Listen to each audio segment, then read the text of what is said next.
بسم الله الرحمن الرحيم السلام عليكم ورحمة الله وبركاته waxaan ku jirnaa live ayaan ku jirnaa waayahay aan hubiyo inaan live nahay toos inaanan ahayn dabarkaale show okay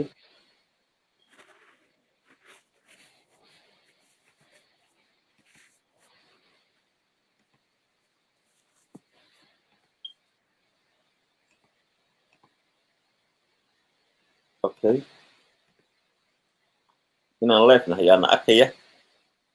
anigu live baa ii muuqdo ligeli live baa live inaad tahay ma ka arkaysaa way soo baxday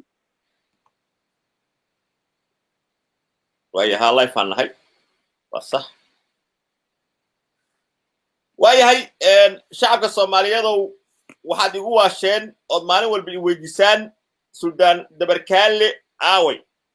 Suldaan Dabarkaale waa kan iminka igula jira live-ka waa sirayihii aad barnaamijkiisa jeclaydeen aniguna maanta waa sugay oo anoo meel ka balansan ayaan waqti siiyey Dabarkaale xabtaada waa loo xiisay ku soo dhawo barnaamijka daahir cali sow aad iyo aad baad u mahadsan tahay marka hore ummadda Soomaaliyeed meel walba ay joogaanba salaanta muslimka ayaan ku salaamayaa dhammaantiinba wasalaamu calaykum waraxmatullaahi wabarakaatu adigana walaal adiga iyo followerskaaga iyo asxaabtaadana inta kugu xidhanna si gaaran u salaamayaa aad iyo aad baad u mahadsan tahay ummadda reer Jabuuti ku dhageysanaysana weligaa kuma iloobayso sababtoo ah social mediaga televisionka radioga nin baa naga qaatay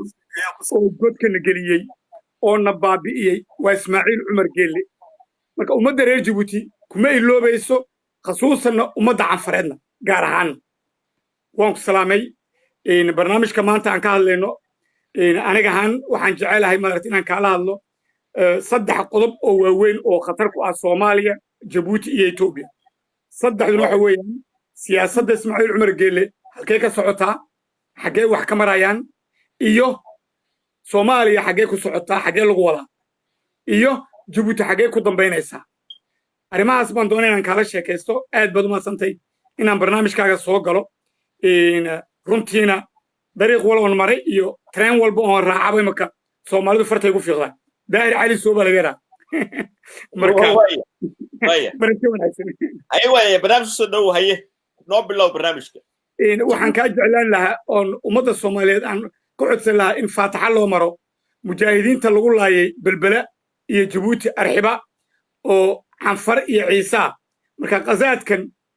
ragga Ciise ee abtiyalada ee lagu dilay Duurcad caasimadda Jabuuti walaal qasaadka ila ducaysta oo ila dhageysta kadibna waan galaynaa gudahan haddii ilaahay wad maadsantii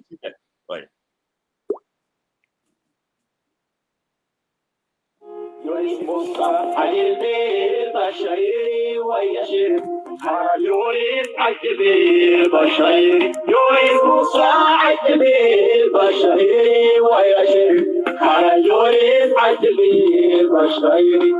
يبو يفكجوغا ركيو أو دوري يبو يفكجوغا ركيو أو دوري كامتو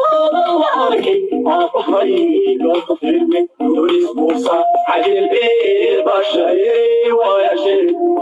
يوريد عجبي بشير يوريد موسى عجبي بشير ويشير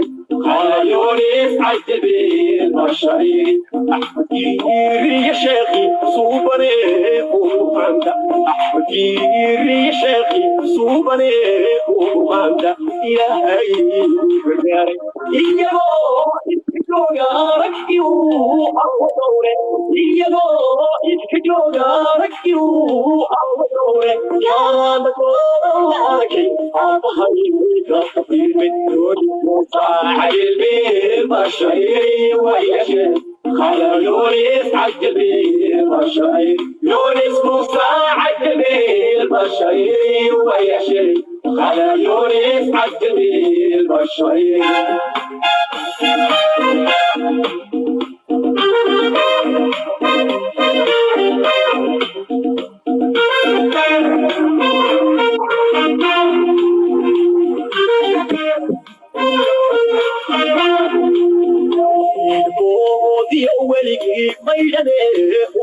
صدالك يبو ولك وينبي وصدالك إلهي وكل شيء يبو يكتونا وكيو الله دوري يبو يكتونا وكيو الله دوري عامك الله عجل بشري ويشن على يونس عجبي بشري يونس موسى عجبي يونس موسى 20 هيوا يا سلطان مركه هروقل aad baad mahadsantihiin waxaan Ismaaciil Cumar Geelle oo ciidamadiisu ay dad hurdo u daadanayaan waxaana dhibaato Djibouti ka socota dad mataqaana ciidankii la dagaalanka argixisada ay guryaha u dhacayaan oo soo qaadanayo xaaqimo iyo ku dagaalamaya Djibouti maxaa ka socda daahir cali sow waad mahadsantahay marka hore iyo mar labaadba walaal ummadda Djibouti waxay ku jirtaa dulmi aanad malayn karayn aanan ka socon muqdisho dhexdeeda aan hargeysana ka jirin aana Itoobiya aad saba ka jirin ummadda Soomaaliyeed waxaan halkan baaq uga dirayaa walaalayaal haddaad ilaahay taqaantiin Djibouti mar bad xoreyseen mar bad calanka u shideen calankii aad shideen iyo dhiigga aad ku bixiseen waa la baabi'iyey ummadda Djibouti waxay maanta halaag ku jirtaa guriga loogu daatay ma ah maalin walba dad baa la dilaa maalin walba dad baa maaragtay jirdi loo sameeyaa xabsigaa lagu guraa waxaasoo dhan waxa u dheer bilaa iskool bilaa tacliin bilaa lacag bilaa shaqo ilaahay haddii laga cabsoonayo weli adduunka lama arag afrika gaar ahaan Djibouti 43 sanadood reer iska qaatay reer kaliya uu qaatay oo waxay doonaan ku sameeyaan way ninka indhiina ku arkay in shalay toole duhur cad canfar lagu laayay Djibouti duhur cad ciise lagu laayay manaato ninkan Soomaali meel uu kaga naxaayo horta waa habeenkii xalay tagay marka dhibta Djibouti haysata waa dhiiga ka daadanaya Muqdisho waa dhiiga ka daadanaya maarta Puntland dhiiga ka daadanaya Kismaayo dhiiga ka daadanaya Hargeysa wallahi oo billahi oo tallahi baan ugu dhaaranaya lugta kaliyaate ay hawshaas ku jirto Djibouti waa laga abaabulaa waxa laakiin nasiib daraa oo la yaab leh madaxweyne Farmaajo iyo raggii hore soo maray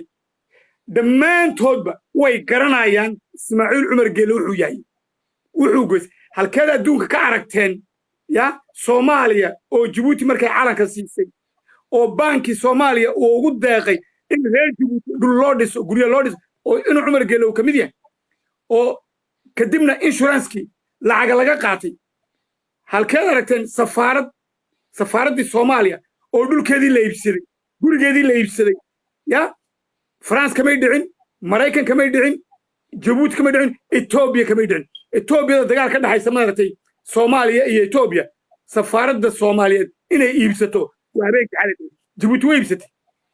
lacagtii bank Soomaaliya waa la cunay insurance-kii waa la cunay waryaadeen Soomaaliyay cadowga aad leedihiin koobaad eed ruwaayadda iyo durmaanka loo tumaayo waad ogtihiin waa Ismaaciil Cumar Geelle tiriskiisa taas markaan ka gudbo walaalayaal waxaan leeyahay ragga madaragtay social media ku jira ragga TV-yada leh ragga maaragtay jaraa'id kale daahir cali sow cadowgiina maaha daahir cali sow waa nin madaragtay Soomaaliya waa wadani halgamaaya waa wadani runta sheegaya anigoo Soomaaliya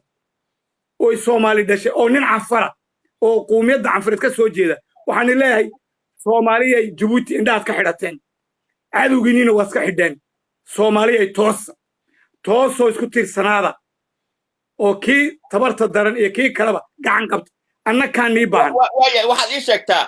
maaldhaweyto fahmi iyo wiilasha oo dimuqraadiyadda Djibouti u dooda waxay sii daayeen cod sir ah oo wasiir Ismaaciil Cumar Geelle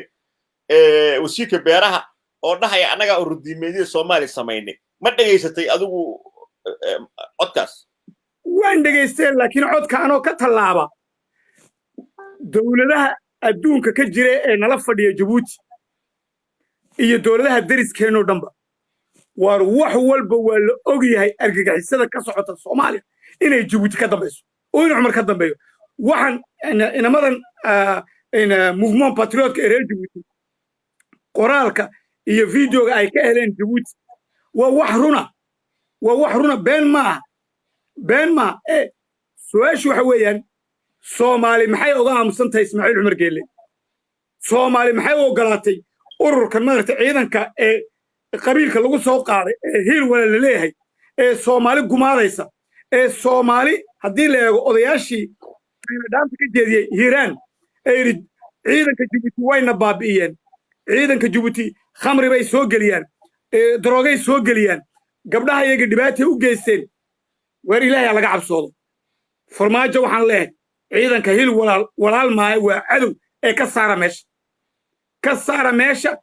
carruurta reer jabuuti ee masaakiinta ee ciidanka ee lagu ugaarsanayo dhiiggooga la daadinayo farmaajo waxaan ku leeyahay ka saar oo soo celi annakaa u baahan ciidanka soomaaliya uma baahno annakaa u baahan marka walaal dhibta jabuuti haysata waayahay waraysiyo horaan kula yeeshay waxa ay la leeyahay waxay bedeleen oo yareeyeen qarxidii soomaaliya ayay yareeyeen ma aaminsan tahay waraysidii aan kula yeelanayay sirtii aad faafinaysay iyo xogihii aad bixinaysay inay hoos u dhigeen qaraxii muqdisho ka socday inuu hoos u dhigay oo ismaaciil isgaabiyey waa run anaa kuu caddaynaya sababtoo waxa weeyaan anigu waxaan ku jirgaa taargetka marka ismaaciil cumar geelle iyo raggiisaan ku jiraa oo maalintii aan waraysigaa kuu dhiibay weli nin soomaaliya oo sidaas u hadlay aba nin canfareed oo sidaa runta u sheegay oo reer jabuutiya ma jirto marka inay cabsoodaan oo sistamka ay bedilaan oo meel kale ay ka maleegaan waa midda meesha taalla laakiin anu mid baan kuu sheegayaa oon ummadda soomaaliyeed aan gaadhsiinayaa wallaahi oo bilaahi tallaahi baan igu dhaarnay ismaaciil cumar geelle iyo taliskiisa haddaan layska qaban oo ay soomaali gacanna siin burbur ka sii daran kii kala ay manahayaan ee muqdisho waxaa kaloo weliba jabuuti uu ka mareegayaa hargeysa inuu diginta ka dhigo somaliland uu maaragtay ay ruwaayadda isla wadaan ya taargetkiisu waxa weeyaan somaliland inuu dhulka dhigo maaha markaas jacayl u qabo soomaali uu leeyahay somaliland markaan dhulka dhigo soomaaliya isku soo beeraysa waa maya soomaali baa lasii baabi'inaya sababtoo labada meeloodba muqdisho markuu la hadlayo farmaajona sibuu ula hadlaa hargeysa biixi markuu u yeedhayna sibuu ula hadlaa soomaali way arkaysaa waxuu ka sameeyey hadduu daacad soomaali ka yahay uu soomaalinu isku keeno doonayo ma safaarad buu ka furi lahay hargeysa ma fataalnimuu maar ka shaqayn lahay ninkan wuxuu ku qandaraas qaatay inuu burburiyo ummadda soomaaliyeed dhiiggeeda uu lacag ka qaado wax kalena maaha ismaaciil cumar geelle maaha in wax maskaxaan iyo siyaasad uu ka wato waa wax uu hungurigaa uu marinayo mid baan kuu sheegayaa oon halkan doonaya soomaalida maaragtay inaan in yar wifiyo laba shay mid waa 4.5 markii qaasim lagu soo doortay carta 4.5 waa ta soomaaliya ilaa maanta ay ka toosiladay ee lagu baabiyey waa kow qaasim markuu madaxweyne noqday qaasim waad garanaysiin waanad garanaysaa adigu inuu ahaa wasiirka arrimaha gudaha ee soomaaliya anna xamar baan joogay ma garata ismaaciil cumar geelle markuu xamar yimaado uu qaasim wasiirka arrimaha gudaha inuu arka doonaayo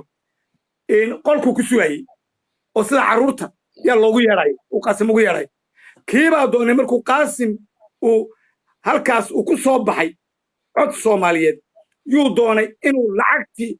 deeqdii soomaaliya loogu deeqay uu qaasim gacanta ku qaban lahaa uu ummadda ku badbaadin lahaa yuu ina cumar ka yidhi maya lacagtaas central bank jabuuti bay taallaa anaa sida fataatiirta kuu siinaya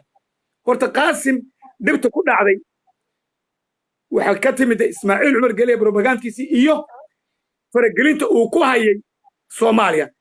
qaasim marka brobagand buu sameeyey uu suuqa iyo gaalo ku diray uu yidhi maaragtay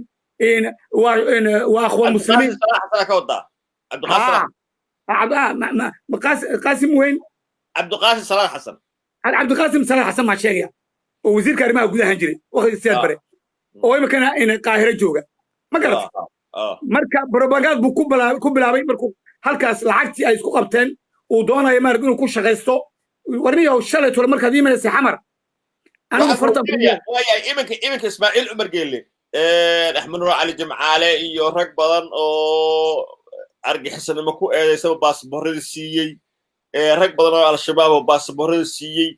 shabaabkii oo dhan baa baasboorrada qaadanaya waxaa leeyahay qofka u baahan salaam bangi bay ka soo qaadanaysaa warqad سلام أفريقيا بنك كدمنا عادي باسبورت جبتين كو قادريا إسماعيل محور dadkan oo argixisada ku ceesan inay dalkiisa degaan maxay tadanta u jirto Ismaaciil niyo horta waa aniga ku sheegay ninka odaga horta isagu diin iyo milladiisu waa lacag diin iyo milladiisu waa lacag hadduu ku iibsan karo aabi iyo hooyadii hadduu heli karo waxa weeyaan wuu marinayaa marka fariinta halkan u diraayo ninkan walaalkeeya abtigeeya marna maartay salam bank iska leh magaciisa la raay sheeg in albarakaadna la sheeg Ahmed Nuur Al-Jamaale Ahmed Nuur Jamaale waxa weeyaan wuu ku maqan yahay xoolihiisa inuu damac inuu ka galay warkaas waan la socdaa midna way jirtaa Jumcaale khatar buu ku jiraa anigu dan tala u dhiibi lahaa anoo reer Djibouti ninka abtigay waxaan oran lahaa abti Djibouti iskaga bax oo Soomaaliya Muqdisho iska deg waa mid oo walaalada u tag Djibouti meeshaas dibta kaaga timiday iyo albarakaad ninka burburiyay ee qaybta ka qaatay waa Ismaaciil Umar Gele albarakaad yaa burburiyay Dubay nin u shaqeeyay Ismaaciil Umar Gele qoraalo uu ka bixiyay oo ninkaas qoraaladu bixiyay uu Mareykanku ku daba galay oo in Umar Gele u dhiibay yaa qayb ay ka qaadatay inuu albarakaad lagu burburiyo gawayn Ismaaciil Umar Gele in Jumcaale wuu dilay wuu burburiyay ee xagga Ilaahay buu ka baxay laakiin Jumcaale markaas meel uu tago markuu garan waayay uu ninkan markaa dhulka isku dhigay waa ka Djibouti keenay lacagtiisa ka wala cunay gabadhiisu $2 milyan bay ka cuntay Jumcaale $2 milyan markuu dhowr jeer u tagay lacagtii baan doonayaa uu ka soo saari kari waayay iyo Jumcaale go'aan ku gaaray inuu $2 milyan iska daaro walaal gabadhaada mar dambe un amaan haysiiso lacagtiina waan ka saamaxay halkuu gaaray marka Jumcaale maartay wuu cunsan yahay inuu Umar uu cunay wuu dejiyay maalin walbana lacag buu ka qaataa maalin walba uu kolba mid u soo diraa ka lacagsi lacagtii Soomaaliya iyo lacagtii Jumcaale waxay ku maqan tahay Ismaaciil Umar Gele iyo ragiis waayahay adiga imika halka waxa ku saaran shaal ayaa ku saaran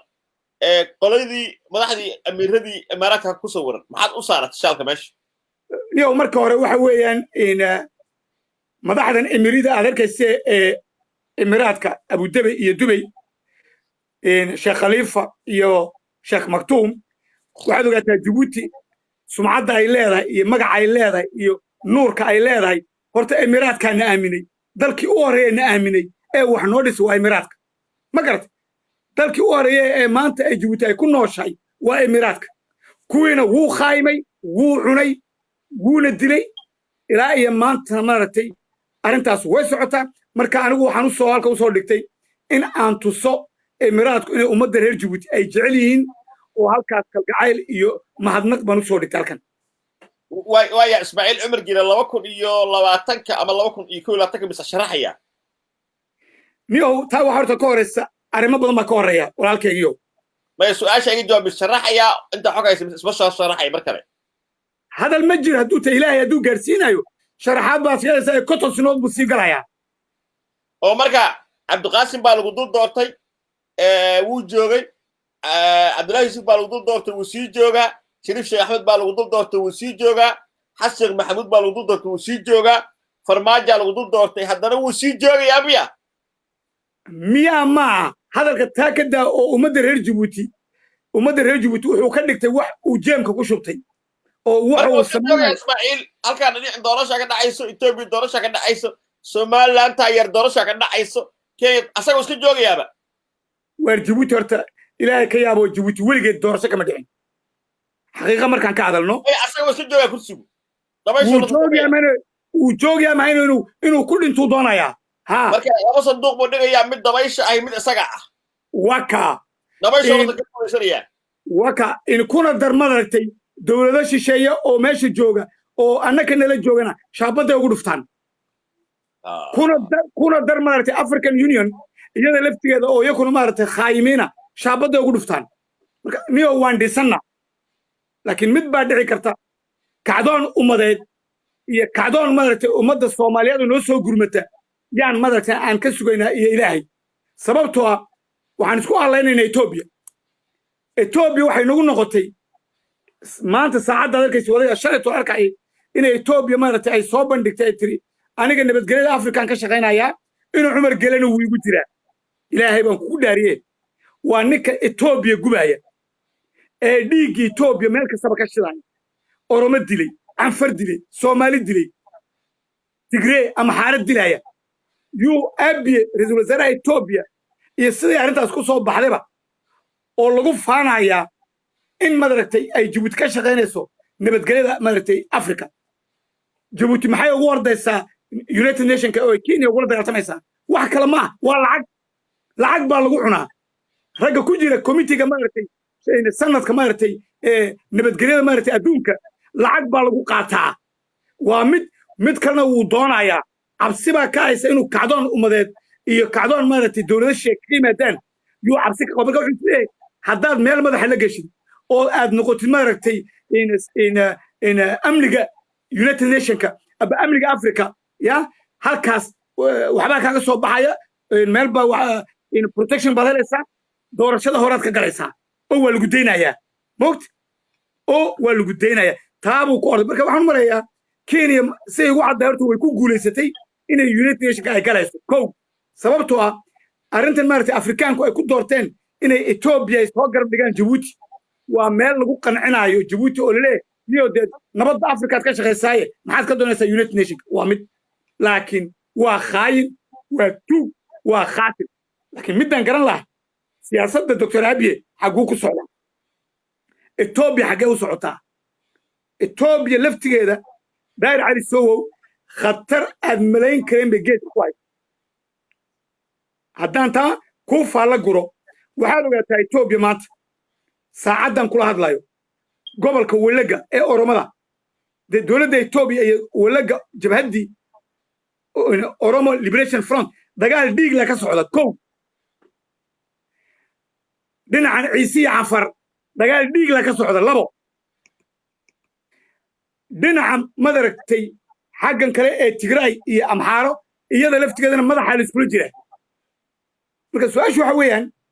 إثيوبيا حقه وسعتها مات إثيوبيا حقه متى كل واحد وقتها أبي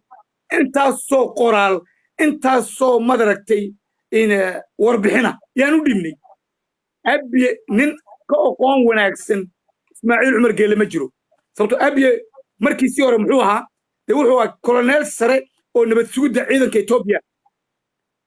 oo bishii aba 3 bilood aba 6 bilood Djibouti imanayay oo nabadgelyada amniga dikadda maaragtay borderka Djibouti iyo Ethiopia ka shaqeynay marka macnaheedu Ismaaciil Cumar Gele uu yaqaanaa muxuu haystaa wees waashu muxuu ugu dhagsan yahay ya Ismaaciil Cumar Gele iyo Abiy muxuu ugu dhagsan yahay ninka Ethiopian laynaya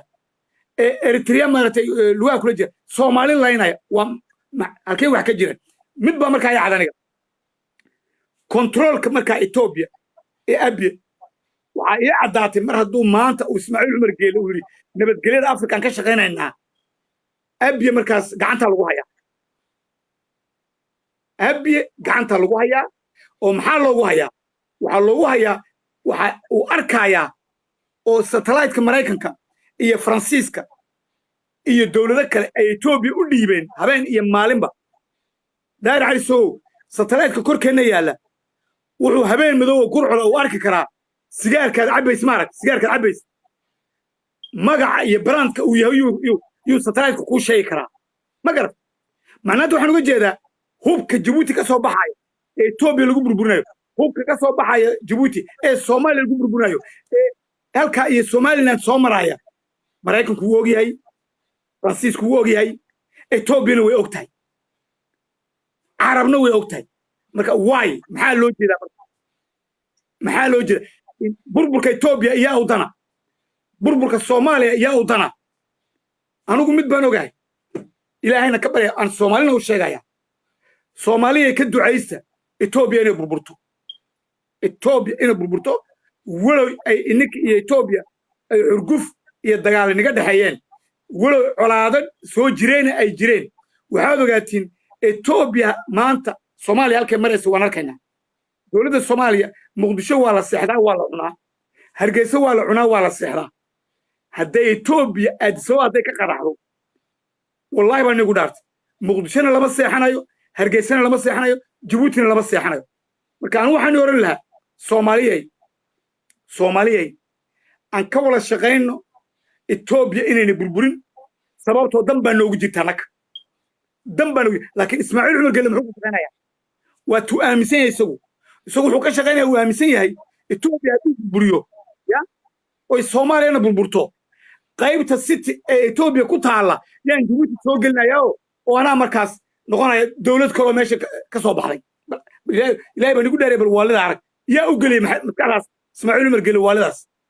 waa lagu shaqaystay waa loo geliyay wuuna aaminsan yahay laakiin waxaan leeyahay oon Abiy anu sheegaya Dr. Abiy warniyow Ismaaciil Cumar Gelle faraaka qaad sida uu Isayas Afwerki uu adiga ku sheegay uu go'aanka ku gaaray inay Djibouti meel laga soo galo iyo in Cumar Gelle uu waqtigiisii dhamaaday way caddahay mid baan doonayaa halkan inaan maaragtaan aan ka faa'iideysto maaragtay waraysigaaga iyo live-kaaga oon ugu baaqaya ummadda ogaadeen baan ugu baaqaya bal halkay wax iska geli lahayn baan ii sheegaya waa cajiiba shalay tole waxaa nala joogay Djibouti Mustafa Cagjar oo ka soo qayb galay shir Soomaaliyeed oo Soomaali nabadeeda lagu keenayo oo been abuura oo shirkaas aan wax Soomaaliya oo wax lagu qabanay ayna ka jirin oo bes Soomaaliyay anfar baa dalkii qabsanaysay ya oo Ethiopia ka dambaysay Soomaaliya ay soo garab joogsado aniga ya cadowga kale iga celiya qorshuu saab waa habasan noqday Cagjar waniga sawirka ku soo diray adiga isagoo la jooga taliyihii madaragtay ciidanka kooxda casaha Maxamed Jaamac iyo maxaa isku keenay nin kooxda casaha ee ummadda Soomaaliland iyo ummadda Afreed iyo ummadda Ethiopia gumaaday oo dhiigooda kula socda maxaa isku keenay iyo Cagjar inay wala fadhiistaan wala sheekaystaan waa wax waaliya laakiin samid baa soo cadaatay oo la yaab leh ya oo taas meesha ku jirtoon halkan caawa aan ummadda ogaadeen u sheegaya raggan ogaadeen maartay Ismaaciil Cumar Gelle dabada ku lulanaya oo inay laftaan sheegay ogaadeen National Liberation Front oo cadaani kamid yahay ninka maartay afayeenka maartay ogaadeenka waxaan leeyahay war ninkii boqolka nin ee ogaadeen ee habeenka madow doonyaha ka soo raacay in casab korkeeda oo cafarna la socotay doonta oo waday ee soo qaaday lagu dajiyay maartay Somaliland xeebteeda ee kadibna ay Djibouti sugaysay oo maartay Somaliland ciidamadooda sugayeen oo halkaas lagu gumaaday yaa ka dambeeyay ninkan baa ka dambeeyay magaciisa nii sheegay waniga sawirkiisa ku soo diray ya ninka maxaa leeyahay magaciisa Maxamed Cali Daahir baa leeyahay waa nin ogaadeena oo basaas oo Djibouti joogay oo ku magac dheer maartay guuray dadka maartay gacanta maxaa lagu yiraahdaa Soomaaliya soo guuray Soomaaliya guuray buu ku magac dheer jigjigu jooga ninkaas maanta muxuu yahay madganaysaa wuxuu yahay waa la taliyaha qaybta siyaasadda amniga ee Cagjar wuxuu dhici kartaa ya ninkii dhameeyay oo lafta biya ninka waa ninka oo lafta dhameeyay ee dhiigoodii maartay hadda ina sababta Djibouti buu nala joogay oo Djibouti markuu joogay Xasan Madow buu shaqeynayay ma garatay waana ninka ku xidhna maartay in ogaadeenka uu joogo Djibouti bal sidii wax isku qaban lahayn arag mogt baasaboor Djibouti na Dubai buu ku yimiday cargo baa loo furay oo milyan iyo 500,000 oo madartay in dirham yaa loogu furay anuu jaarkayga ha aniga xafiiskayga cargogayga ee laga baabinayo qaybta ragii baabiisu ku jiray Maxamed Cali Daahir baa ku magac dheer gure waa la taliyaha Maxamed Jaamac Mustafa Cagjar qaybta nabad sugidda waana ninka u qaabilsan ee isku xidhay maartay nabad sugidda Djibouti iyo maartay Cagjar marka waxaan garan lahay Cagjar isaguna lugta muu kula jiraa mise Cagjar baa la baabinaya waa su'aal meesha taala ma garan laakiin waxa kaaga daran Ethiopia taqaanta Ethiopia garanays ninka ya maxay Ethiopia uga aamusaysaa muxuu Abiy uga aamusaya ma lugtu kula jiraa isaguna marka waxaad moodaaba in waxaan oo dhanba maartay cover isku ruwaayad waxa kaaga daran dhiig baa socda ummad baa dhimaanaysa dad baa la dilayaa sheeka meesha ma taalo marka Ethiopia waa inay cadeysaa Cagjar waa inuu cadeeyaa oo nalafta ninkii maartay dhiigoogii cabay ee jigjiga jooga ya inay maanta nabadsuudda u dhiibaan oo ay cagjar maaragtay ay hoos dhigaan taa ogaadeen baan u dhiibay suldaan dabarkaale waa mahadsan tahay qayb labaad ayay di doonto waaweyn toddobaadkan sheekadii halkeeda ka bilaabi doonaa wax badan baan u haynaa ummadda Soomaaliyeed aad bay ku jecel yihiin aad baa laykaa weydiin meel kastood maro waana wadaynaa xogtuna hadda kadib waa qaybsanaynaa oo qayb ayaan usii dayi doontaa mid baan kaa rabaa oon ummadda Soomaaliyeed u sheegaya anigu qof shakhsiya oon si shakhsiya u ataaganaya ma jiro inuu Cumar Geele iyo groupkiisa iyo systemkiisa shakhsi ahaan aniga waxay yihiin magan bay yihiin laakiin inuu Cumar Geele wuxuu yahay madax iyo mijo ninka ugu aqoon dheer